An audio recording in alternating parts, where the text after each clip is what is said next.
Sabemos que o jejum é parte da vida cristã, porque Jesus em Mateus 6,16 disse, quando jejuardes. Ele nunca disse se jejuardes, como se fosse uma opção.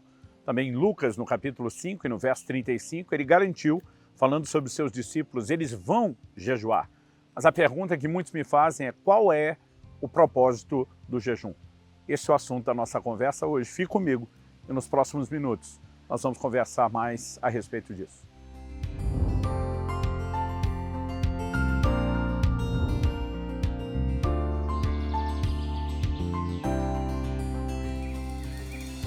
Estou hoje no Fish Creek Park, em Calgary, no Canadá, passando para trazer mais uma palavra ao seu coração. Qual é o propósito do jejum? Durante muitos anos, eu, na verdade, fiz uma lista com vários propósitos do jejum. Estudando as Escrituras, observando os relatos bíblicos, eu cheguei à conclusão de que podemos enumerar vários propósitos. Então, por exemplo, um dos primeiros deles que aparece no Antigo Testamento, em Levítico 16, é uma convocação para um dia nacional de jejum no dia da expiação, ou seja, era um jejum de arrependimento, assim como vemos em 1 Samuel, no capítulo 7, no verso 6. Mas também percebi que a Bíblia diz, no livro de Números, no capítulo 6, dos versos 1 a 21, que o propósito, por exemplo, do nazireu era fazer um voto de consagração que envolvia algumas abstinências, sendo que algumas delas eram alimentares. Mas diferente do jejum por arrependimento, esse fazia jejum para consagração. E segundo Crônicas, no capítulo 20, nos versos 3 e 4, nós vemos que Josafá, diante de um ataque iminente à nação de Judá, ele convoca o povo para um jejum. Isso nos mostra a importância do jejum em momentos de aflição. Infelizmente, alguns acreditam que o jejum só deva ser praticado em situações emergenciais. E, embora eu costume dizer que situações extremas requerem medidas extremas, isso não significa em absoluto que o jejum deve ser praticado só nesses momentos. Em Esdras, no capítulo 8, dos versos 21 a 23, nós vemos que o grande sacerdote reformador do período do pós-exílio de Babilônia convoca um jejum por proteção para a viagem que eles iriam fazer. No Salmo 35, verso 5, nós vemos Davi falando a respeito de jejuar em situações de enfermidades de outros, ou seja, era um posicionamento de intercessão. Aliás, falando em intercessão, nós encontramos no livro de Daniel, o profeta, fazendo jejuns com um foco de intercessão pela sua nação. Podemos também incluir jejuns que foram feitos em situações, podemos chamar de batalha espiritual. O próprio jejum de Daniel, no capítulo 10, nos mostra que quando o anjo lhe aparece, fala de uma guerra no reino espiritual. Em Mateus, no capítulo 4, quando Jesus é guiado pelo Espírito Santo ao deserto para ser tentado pelo diabo, porque está indo para a guerra, nós vemos o Senhor jejuando. Ainda podemos incluir a citação dele de Mateus 17, 21, de uma certa casta de demônios que não sai a não ser por meio de jejum. Podemos, no exemplo de Jesus, deduzir que jejum é parte da preparação para o ministério. Nós vemos isso não só em Mateus e Lucas, no capítulo 4, como também encontramos em Atos 13. A igreja de Antioquia orando, jejuando, e aquilo se torna a preparação para uma nova etapa ministerial. Como também em Atos, no capítulo 14, verso 23, nos mostra que Paulo e Barnabé, quando voltam nas cidades onde plantaram igrejas, iriam estabelecer os presbíteros, os primeiros ministros, eles faziam isso com jejuns. Mas a pergunta a ser feita é, temos apenas uma lista enorme com vários propósitos de jejum, e nós simplesmente devemos tentar escolher o que é que se encaixa, ou existe algo mais do que isso? Ou existe talvez uma definição, de um propósito um pouco mais específico que nós estamos perdendo? E algo que eu tenho percebido estudando com mais atenção esses textos bíblicos é que há um propósito primário para o jejum e que podemos encontrar na Bíblia vários outros propósitos secundários. Todos esses que eu acabei de citar, de classificar, de listar, são o que nós podemos chamar de propósitos secundários. Mas qual é o propósito primário do jejum? Em Daniel, no capítulo 9, no versículo 3, nós lemos o profeta declarando, voltei o rosto ao Senhor Deus para o buscar com oração, súplicas e jejum. Buscar a Deus é a ênfase dada pelo profeta. Eu voltei o rosto para buscar o Senhor Deus com oração e com jejum.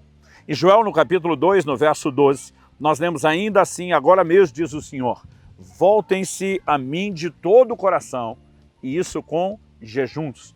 Então, voltar-se para Deus, buscar o Senhor, é o foco primário. Nós podemos pegar os outros propósitos e classificá-los como secundários, porque eles podem ser diferentes entre si, mas todos eles convergem para o propósito primário.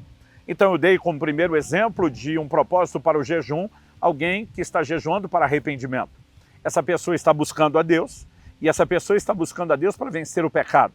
No caso daquele que está se arrependendo, vencer o pecado que já o derrubou. Ele está buscando restauração.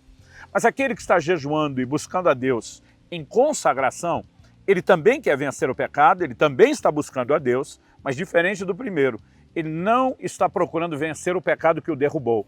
Ele quer vencer primeiro o pecado para que este não o derrube. Ou seja, nós não podemos olhar para esses propósitos e dizer que são iguais entre si.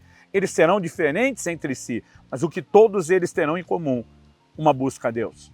Em situações de aflição, intercedendo pela enfermidade dos outros, em momentos de batalha espiritual, não importa o que a gente classifique em termos de um aspecto secundário, todos eles vão passar pelo propósito primário, que é buscar a Deus. O propósito do jejum é buscar a Deus. É por isso que normalmente ele aparece associado à oração e ele não é apresentado sozinho. Aliás, eu gosto de chamar, nem me lembro de quem eu vi isso há muito tempo atrás, eu gosto de chamar a oração de a irmã gêmea do jejum.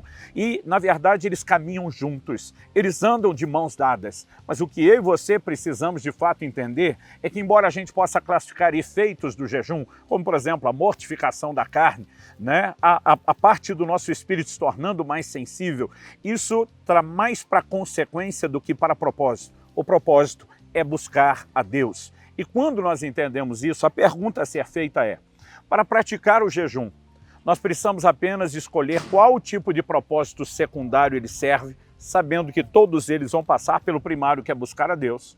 Ou será que nós podemos simplesmente dizer, eu nem preciso de um propósito secundário e eu posso mirar direto no primário? Para responder essa pergunta, eu quero, na verdade, utilizar alguns textos bíblicos. E o primeiro deles está lá em Lucas, no capítulo 2, no verso 37. A Bíblia fala a respeito de Ana, uma mulher que é chamada de profetisa, e a Bíblia diz que ela adorava noite e dia com jejuns e orações. Noite e dia com jejuns e orações. A Bíblia diz que Ana era uma viúva, mas que ela já estava há muito tempo nesse estado.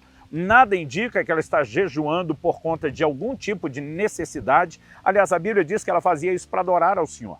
Ela está buscando a Deus e aparentemente ela mirou o propósito primário e nenhum secundário. Quando olhamos para Atos, no capítulo 13, no versículo 2, nós vamos encontrar os líderes da igreja de Antioquia, na Síria, jejuando. O texto diz assim, enquanto eles estavam adorando o Senhor e jejuando. Aqui, de novo, o jejum não aparece associado a nenhum dos outros propósitos secundários que nós alistamos.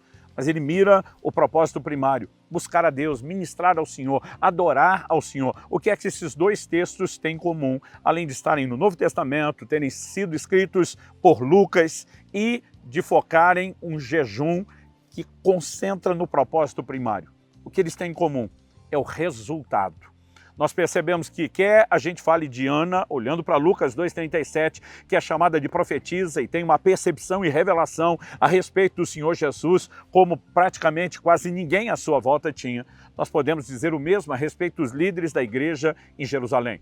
O Senhor Jesus tinha ordenado que depois de receberem o poder do Espírito Santo, seus discípulos seriam testemunhas não só em Jerusalém, não só na Judéia, mas ele diz Samaria e até os confins da terra. A verdade é que a igreja permaneceu acomodada por muito tempo.